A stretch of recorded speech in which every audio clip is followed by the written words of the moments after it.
আমার হাতের মোমো সবাই অনেক পছন্দ করে আর আমার মোমো বানানোর ভিডিওগুলো তোমরা অনেক পছন্দ করো। মোমো স্টিম করার নতুন একটা টেকনিক শিখেছি, তাই ভাবলাম তোমাদের সাথেও শেয়ার করি। সাথে আজকে বানাবো ঝাল ঝাল চিলি অয়েল। 2 দিন হলো তোমাদের ভাইয়ার জ্বর আসছে, ওর অনেক শরীর খারাপ, তাই ভাবলাম ঝাল ঝাল চিকেন মোমো বানিয়ে ওকে খাওয়াই। ও মোমো খুব পছন্দ করে। শুধু ও না, চিকেন মোমো আমাদের বাড়ির সবাই অনেক পছন্দ করে। আমি প্রথমে চিকেনের কিছু সলিড পিস নিয়ে নিলাম, টুকরা টুকরা করে কেটে তারপরে ব্লেন্ডারে দিয়ে দিলাম। চিকেনগুলোকে সুন্দরভাবে কিমা করে নিলাম একদম মিহি ভাবে। এখন এটার মধ্যে পেঁয়াজ মরিচ সবকিছু অ্যাড করব। আমি মোমো বানানোর ভিডিও দিলেই অনেকে আমাকে বলো এই কাঁচা কাঁচা মাংস কিভাবে খায়। আসলে মোমো স্টিম করার পর মাংস তো আর কাঁচা থাকে না, এটা কিভাবে বোঝাই তোমরা ফুল রেসিপি দেখলেই বুঝতে পারবা। ছোট ছোট করে কিছু পেঁয়াজ কেটে নিলাম, মরিচ কুচি করে নিলাম। এর মধ্যে এখন দিয়ে দিব কিছুটা লবণ। এর মধ্যে আমি দিয়ে দিলাম অল্প একটু গোলমরিচের গুঁড়া, অল্প আদা বাটা, জিরা বাটা আর রসুন বাটা। এর মধ্যে অল্প একটু সয়া সস অ্যাড করলাম আর তারপর দিয়ে দিচ্ছি সয়াবিন তেল। লেবু নাই বাসায়, লেবু থাকলে অল্প একটু লেবুর রস অ্যাড করতাম। যাই হোক, তেল দিয়ে ভালোভাবে এখন মিক্স করে নিচ্ছি পুরোটা।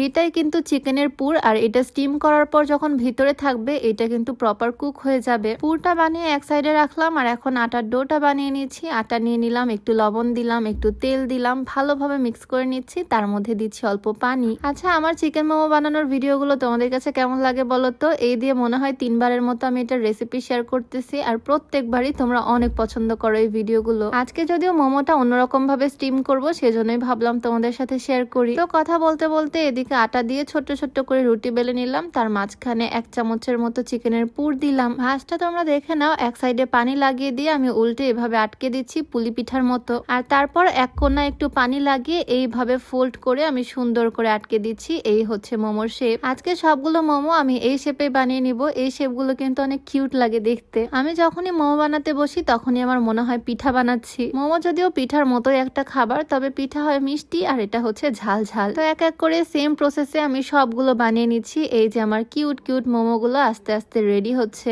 সবগুলো মোমো রেডি করে নিছি, এখন শুধু স্টিম করার পালা। এর মধ্যে আমার আরেকটা কাজ বাকি আছে, সেটা হচ্ছে ড্রয়িং রুমটাকে সুন্দর করে গুছাবো, একটা নতুন সোফা কভার লাগাবো। ড্রয়িং রুমে প্রায় সময় আমি তুর্কি সোফা কভার লাগাই। এইবার আমি একদম অন্যরকম ফেব্রিক্স এর একটা কভার অর্ডার করছি। খুবই সুন্দর সফট একটা ফেব্রিক্স, আর কালারটা অনেক সুন্দর। তোমরা অনেকেই বলো আমি সোফাতে বারবার কভার কেন লাগাই। আসলে আমাদের সোফা সেটটা অনেক পুরাতন মডেলের, তার উপর আবার পুরো সোফাটাই কাঠের, তাই সোফা কভার লাগালে ফার্নিচারটাও ভালো থাকে, দেখতেও অনেক সুন্দর লাগে, নতুনের মতো মনে হয়। অরিজিনাল তুর্কি সোফা কভার পেজ থেকে আমি এই সোফার কভারটা অর্ডার করেছি। শুধু আমাদের সোফার ছবি পাঠিয়েছিলাম আর সুন্দরভাবে তারা মেক করে দিছে। কাছ থেকে তোমাদেরকে ফেব্রিক্সটা দেখাচ্ছি কতটা সফট আর কোয়ালিটিফুল, তোমরাই দেখো। আর কভার লাগানোর পর আমার সোফার লুকটাই একদম চেঞ্জ হয়ে গেছে। অরিজিনাল তুর্কি সোফা কভার পেজটা আমি ক্যাপশনে দিয়ে দিব, নাম্বারটাও স্ক্রিনে দিয়ে দিব। তোমরাও চাইলে নিজেদের ড্রয়িং রুমের সোফার জন্য এরকম সুন্দর সুন্দর কভার অর্ডার করতে পারো। যাই হোক, এদিকে আমার বানানো মোমোগুলো স্টিম করে নেওয়ার পালা। এইবার কিন্তু আমি কোনো জালিতে স্টিম করব না, সরাসরি প্যানের মধ্যে দিয়ে দিব আমি মোমোগুলো। অল্প পানি দিয়ে পানি ফুটিয়ে নিয়ে এই পানির মধ্যে আমি ছেড়ে দিচ্ছি।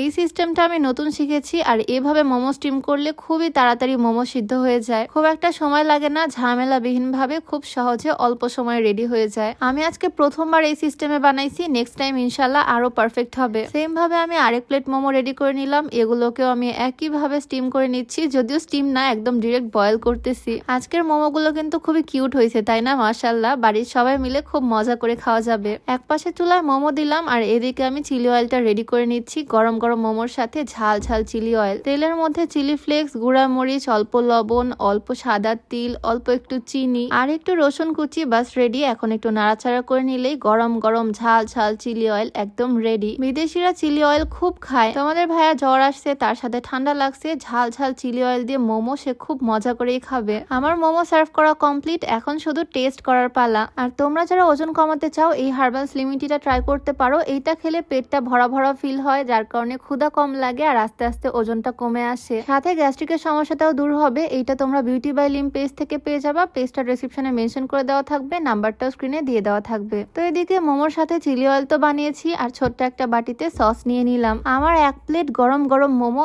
একদম রেডি। মোমো দেখে তো সে খুবই খুশি। ওর চেহারা দেখে হয়তো বোঝা যাচ্ছে ও অনেকটাই অসুস্থ, সবাই ওর জন্য দোয়া করো। এক প্লেট মোমো নিয়ে সে তো একাই বসছে, তবে সবগুলো একা খেতে পারবে না, আমরা সবাই মিলেই খাবো। বাড়ির সবার জন্য বানাইছি আজকে। রিয়াকশন দেখে হয়তো বুঝতে পারতেছো এটার কতটা পছন্দ। সবাই অনেক পছন্দ করে আমার হাতের মোমো। তোমরাও চাইলে এভাবে একদিন বাড়িতে বানিয়ে ট্রাই করতেই পারো, খুবই মজা হয়। যাই হোক, তোমাদের সাথে দেখা হয়ে যাবে নতুন কোনো ভিডিওতে। আজকে এ পর্যন্তই। সবাইকে আল্লাহ হাফেজ। আসসালামু আলাইকুম।